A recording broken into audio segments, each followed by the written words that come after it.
Chers commerçants, bienvenue et tout de suite dans cette nouvelle vidéo pour d'autres expériences, notamment le référencement au SIA, donc au Search Engine Advertising.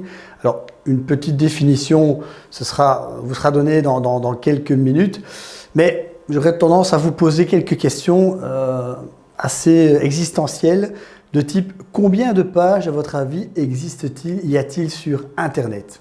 À votre avis, combien de pages y a-t-il sur Internet? Et peut-être qu'au moment où je vous pose la question, vous êtes en train de tapoter justement sur votre ordinateur, sur votre smartphone ou tablette. Et donc, vous allez certainement avoir la réponse très rapidement, mais voilà, je ne vais pas vous languir plus longtemps. Vous avez des centaines de milliards de pages qui vont s'afficher. D'où l'autre question, combien de requêtes Google, à votre avis, traite-t-il chaque jour? Et là, de nouveau, on va arriver dans des chiffres ahurissants. 7 milliards. 7 milliards, c'est assez impressionnant, je vous l'accorde. Alors, en tant qu'entrepreneur, qu'est-ce que vous devez savoir justement sur les moteurs de recherche? Comment fonctionne un moteur de recherche? On a peut-être déjà pu le voir et simplement une petite définition ici est très important. Sur le web, en tout cas, les principaux endroits où il faut être présent sont les moteurs de recherche. C'est surtout là que le client potentiel recherchera qui peut lui fournir le produit ou le service dont il a réellement besoin, dont il a envie. Et donc, cette barre de recherche, vous la connaissez toutes et tous. Et donc, c'est vraiment une méthode pour être trouvé sur Google. En tout cas, reste la méthode la plus rapide qui consiste à faire apparaître son offre en évidence, sera de passer par le SIA, la formule donc payante. C'est une méthode pull qui existe dans le commerce traditionnel. Rappelez-vous, avant on cherchait sur l'exemple de la photo de gauche un plombier dans les pages d'or. Il va payer évidemment pour que son nom apparaisse en gras dans la rubrique dépannage plombier par exemple, de l'annuaire téléphonique du pays.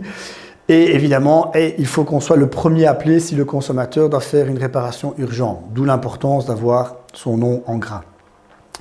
Autres acteurs, ce sont dans la grande distribution les fabricants par exemple de céréales pour le petit déjeuner qui vont payer cher et vilain les chaînes de supermarchés justement pour que son produit se situe vraiment à hauteur du linéaire, à hauteur des yeux. Et donc évidemment, ça c'est une méthode dans le commerce traditionnel et certainement que vous avez aussi, vous, des artifices qui vont permettre de mettre certains produits d'appel, en tout cas en évidence sur des présentoirs ou sur une entrée de votre magasin, quoi. Et donc, le plombier peut aussi payer pour être positionné dans les premiers résultats de recherche si on tape plombier par exemple sur la Louvière. Le vendeur de chemise aura aussi son auditoire et pourra aussi donc payer pour que son produit apparaisse clairement dans les premiers résultats de recherche. Si en plus il a indiqué donc quel type de chemise il propose, avec quelle marque, évidemment, s'il y a un prix à côté, si votre site internet est très bien fait et que vous avez bien défini vos produits avec un bon positionnement de prix, avec un nom de marque, avec tout ce qu'il faut indiquer pour renseigner l'internaute, vous allez apparaître éventuellement sur cette page-ci avec justement des photos bien présentées, quoi. Alors ok, c'est important d'être bien positionné sur les moteurs de recherche, mais quels sont ceux sur lesquels vous devez être présent?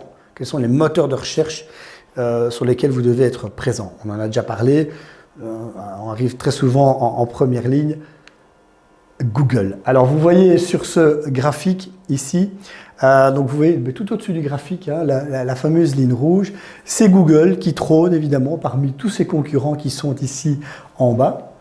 Et donc Google représente Alors, ce sont des données de juillet 2020, hein, donc ça date d'il y a un peu plus d'un an. Mais néanmoins, regardez la représentativité de Google, c'est plus de 90% de part de marché. Suit ensuite Bing avec 2,78%, suivi de Yahoo avec 1,6%, et je passe les autres, Baidu, Yandex et DuckDuckGo par exemple, qui ont vraiment une infime représentativité. Donc autant vous dire que Google, qui dit être trouvé, qui dit recherche, qui dit moteur de recherche, dit par défaut Google. Si vous n'êtes pas sur Google, vous êtes mort. Donc voilà, n'oubliez pas que ce chiffre est aussi assez relevant. 75% des clics se font sur les 3 premiers niveaux de ranking Google. C'est vraiment le top 3 où il y a le plus de clics. Donc en clair, le meilleur endroit pour cacher un corps, c'est la 2e page de Google. D'accord? Vous aurez compris qu'il est important d'être vraiment sur la première page et pas sur les autres pages où vous avez justement le haut de Google qui se multiplie comme ça tout en bas. Voilà, être sur la 2e, 3e, 4e page n'a pas d'intérêt. Très honnêtement, vous devez être sur la première page et on va justement voir dans cette vidéo comment se positionner avec le SEA. Évidemment, la place de l'internaute dans tout ça, ça reste la cible, votre cible, d'accord? Et donc, on va revenir à ce graphique qui vous a peut-être été déjà présenté, du client, enfin non, ce qu'on appelle du suspect. Le suspect, c'est quoi? C'est un prospect qui n'est pas encore qualifié, qui n'est pas encore client. Il fait partie de votre cible, mais vous n'avez pas encore d'informations à son sujet. Donc, c'est quelqu'un qui erre dans la nature comme ça. Est-ce qu'il sera client un jour ou l'autre? Vous ne le savez pas. Par contre, à partir du moment où on descend sur la couche prospect, là, à ce moment-là, c'est un client potentiel de l'entreprise, de votre entreprise. Il s'agit d'un suspect qualifié et ciblé. D'accord? Si vous vendez, par exemple, des produits, je veux dire, pour les enfants en bas âge, et que vous êtes en effet une maman qui venait d'accoucher, par exemple, en effet, là, vous êtes vraiment un prospect. Et on va même dire un lead, hein, ça c'est l'étape suivante, un lead, parce qu'il s'agit d'une cible qui prend l'initiative du contact avec l'entreprise. Vous allez aller voir justement sur le site internet, qu'est-ce que l'on propose pour le bébé, par exemple. Le bébé ou la maman, en tout cas, ou les papas également. Donc là, il va y avoir un lead quand il y aura, par exemple, une demande de devis, une inscription à une newsletter, un appel téléphonique, un clic ou un emailing. Et donc, toutes ces actions-là vont faire en sorte que de suspect, on passe à prospect, de prospect, on passe en lead, avec le souhait, bien évidemment, un jour ou l'autre, d'acheter vos produits et de devenir client. Alors, les moteurs de recherche et le parcours client actuel, rappelez-vous, on l'a vu aussi, je le rappelle ici dans ce slide, c'est encore une fois d'être vu, de faire penser à vous, de faire agir vos clients vers vous et ensuite de le passer à l'action pour que ensuite ils aiment vos produits et finalement ils reviennent clients chez vous. C'est un petit peu comme dans un commerce classique, vous recevez un flyers dans votre boîte aux lettres, vous allez rechercher en ligne cette information, vous avez justement faim et vous voulez commander une pizza et vous allez justement vous faire livrer cette pizza, goûter cette fameuse pizza et ensuite donner votre avis sur ce restaurant et sur la pizza que vous aurez dégustée. Et donc voilà comment le parcours peut se faire, je veux dire à la fois d'un point de vue classique, mais d'un point de vue aussi digital. La phase de sensibilisation à la phase de fidélisation nous ramène évidemment à une phase passive dans un premier temps. Vous êtes un peu sensibilisé, mais pas plus. Ensuite, vous allez considérer la société avec laquelle vous allez travailler. Là, vous allez acheter votre produit. Vous allez donc évaluer les différentes options. Vous allez passer à l'action d'achat. Vous allez donc acheter le produit ou le service. Et je l'espère en tout cas, vous allez passer à la phase de fidélisation où vous allez de nouveau acheter et peut-être aussi donner votre avis. Donc, rappelez-vous ce visuel, comment fonctionne un moteur de recherche. C'est vraiment le robot d'indexation qui va scanner tout Internet. Il va arriver sur différents sites via un lien. Il va analyser la structure de votre site. Les informations seront ensuite stockées dans une grosse base de données, une grosse database comme on dit, et ensuite l'internaute va lancer sa requête, sa recherche, et votre site, je l'espère pour vous, apparaîtra dans les résultats, soit tout en haut en SEA, en format d'annonce, soit tout en bas sur la première page en SEO, avec un bon référencement naturel. Alors, il y a évidemment des termes. Avant la recherche, on parlera de crawling. Donc c'est un robot, le fameux Spider, qui effectue une recherche sur l'ensemble de la toile à l'aide d'hyperliens entre les pages et collecte toutes ces données. Il va ensuite, après avoir fait ce brassage d'informations, il va indexer les fichiers trouvés qui vont être donc répertoriés et catégorisés sur Internet. Ensuite, après la recherche, on va parler de ranking et de SERP. Le ranking, c'est donc un algorithme qui détermine l'ordre de passage pour afficher en premier lieu les recherches les plus pertinentes et les plus importantes, et celles en dessous sont évidemment les moins importantes. Le SERP, c'est quoi? Les utilisateurs voient les résultats sur une page de résultats de recherche, ce qu'on appelle le Search Engine Result Page.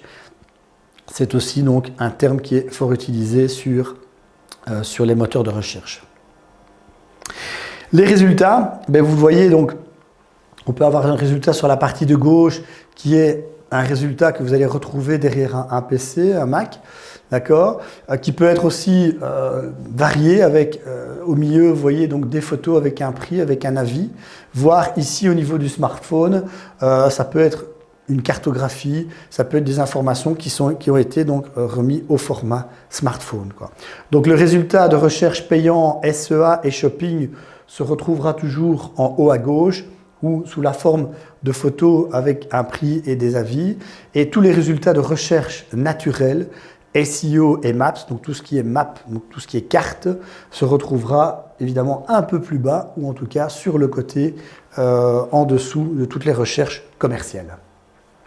Alors qu'est-ce que le SEA?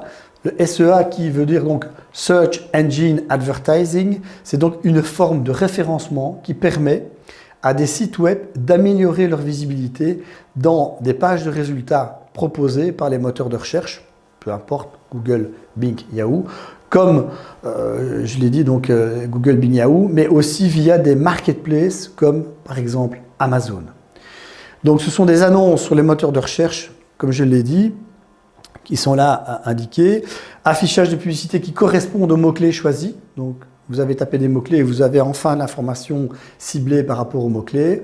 Publicité adaptée aux recherches des internautes.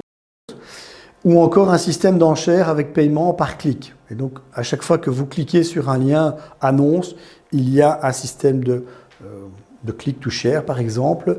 Et c'est là que l'annonceur publicitaire paye au nombre de clics qu'il y aura sur le lien qu'il aura donc sponsorisé. Aucune incidence sur le SEO. Donc encore une fois, le SEO, référencement naturel, ce sera les mots-clés que vous aurez choisis pour améliorer votre positionnement naturel, mais le SEA n'aura aucune incidence sur votre SEO. Les avantages du SEA, donc pas de budget minimum, vous décidez combien vous voulez dépenser en ligne. Donc là, encore une fois, c'est vous qui définissez le montant, un peu comme si vous envisageriez une campagne radio, une campagne en presse. Vous allez définir un certain format, un nombre de passages en radio ou en TV, et tout ça va déterminer le prix. Donc le but ici, c'est simplement voir comment vous allez définir votre budget en fonction du SEA. Différentes méthodes de ciblage pour atteindre vos clients potentiels lorsqu'ils recherchent vos produits et services. Donc là, on va voir de quelle manière on va cibler vos différents publics. Et vous savez instantanément ce qui fonctionne et ce qui ne fonctionne pas en suivant et en adaptant l'efficacité de vos annonces. Donc très clairement, vous allez toujours avoir un reporting, un rapport de votre performance sur le SEA. Vous allez toucher plus de personnes sur ordinateur, tablette, smartphone, même dans les applis. Avec l'avantage du SEA, ça c'est indéniable. Et enfin, autre avantage du SEA, c'est que vous allez adapter directement les annonces à vos différents objectifs et à vos différents publics cibles. Alors, voilà encore une autre vision de comment est-ce qu'on peut définir la partie payante en rouge, en encadré rouge, d'accord, et la partie naturelle qui est en encadré vert ici. Et donc voilà un petit peu si vous avez un premier résultat naturel dans l'encadré vert si vous avez fait un bon référencement naturel de votre site. Ce n'est jamais le cas, évidemment, comme ici, naturel et ensuite payant, c'est toujours la partie payante qui se trouve au-dessus, comme sur la partie gauche ici de votre slide. Alors, SEO versus SEA. Le SEO, évidemment, a un effet plus lent, là où, évidemment, le SEA aura un effet vraiment plus immédiat. Le SEO, il y a un trafic de recherche gratuit vers votre site internet. Par contre, dans le SEA, quand on vous trouvera, on va cliquer, il y aura un coût au clic, un CPC, hein, un cost per click, sur l'annonce. Le SEO a un effet durable, ce qu'on appelle une notoriété sur le long terme, là où, en plus du résultat de recherche naturelle, vous allez devoir adapter un message en continu pour qu'il vienne un peu marteler la tête des gens. C'est un peu comme une campagne radio, vous allez marteler avec le nom de votre entreprise, les avantages de votre entreprise et indiquer où vous êtes situé. C'est la même chose ici avec le SEA. Le SEO, il n'y a pas de garantie de résultat. D'accord ? Si vous avez un bon référencement, vous allez naturellement monter, mais vous n'avez pas de garantie de résultat. Par contre, il y a des résultats qui sont déterminés par le score qualité, par les indicateurs en temps réel, par le fait que vous allez surenchérir sur un mot par exemple, et tout ce qui est extension et format d'annonce. On a vu qu'il y avait possibilité de faire du Google Display par exemple, de la publicité. Par contre en SEO, le résultat sera plutôt déterminé par le contenu que vous allez apporter, par les aspects techniques, on a vu les titles et les méta-bannières, et aussi par votre réputation. Et donc ça aussi, les hyperliens pourront peut-être vous référencer dans d'autres sites vers votre site ou d'autres blogs vers votre site. C'est aussi votre réputation qui va améliorer votre SEO. Donc voilà un petit peu la différence entre le SEO et le SEA. Faire de la publicité dans Google, Google Ads vous permet de gérer des campagnes publicitaires pour obtenir des résultats de recherche dans la recherche Google et les moteurs partenaires. Et pour ce faire, vous allez devoir placer des enchères sur des publicités par mots-clés qui vont s'afficher dans la recherche Google. Donc on le voit ici en vert. Soit via Google classique, soit via Google Shopping, où là vous avez le descriptif du produit avec une photo, voire encore éventuellement, si vous avez bien indiqué vos coordonnées, via Google Maps. Donc faire de la publicité sur Google vous donnera évidemment toutes ces opportunités de vous faire connaître à travers un produit, à travers votre localisation ou à travers simplement le contenu de votre site. Alors pourquoi combiner SEO et SEA, compte tenu de la concurrence sur les mots-clés qui restent populaires, il est évidemment en effet difficile d'être référencé en haut des résultats naturels. D'accord ? Donc autant combiner, autant que faire se peut, un bon référencement, une bonne gestion du mot-clé, une bonne gestion de contenu au niveau de votre référencement naturel qui s'accompagnerait avec des campagnes publicitaires via le SEA. Pourquoi combiner SEO et SEA ? Aussi pour booster les actions temporaires grâce aux campagnes publicitaires. Si vous voulez justement à un certain moment vous faire entendre, je reprends mon exemple de la radio, vous allez faire de la publicité pour du vêtement en période de solde d'hiver ou en période de solde d'été, vous pourriez travailler aussi votre banniering publicitaire ou en tout cas votre référencement de mots-clés à cette période-là pour essayer justement d'arriver dans le ranking en haut de la première page. Mais aussi pour prendre plusieurs positions sur les mots-clés importants, tantôt grâce au SEA, encore une fois, tantôt grâce au SEO. Donc je dirais que SEO et SEA, c'est vraiment un bon cocktail pour vous permettre de vous positionner comme il faut sur la première page Google où, rappelez-vous, là, sur la deuxième page, vous n'existez pas, malheureusement. Voilà pour les conseils de la journée sur le SEA. Je vous remercie de votre attention et je vous donne rendez-vous pour d'autres expériences et d'autres vidéos. À très bientôt, merci, au revoir.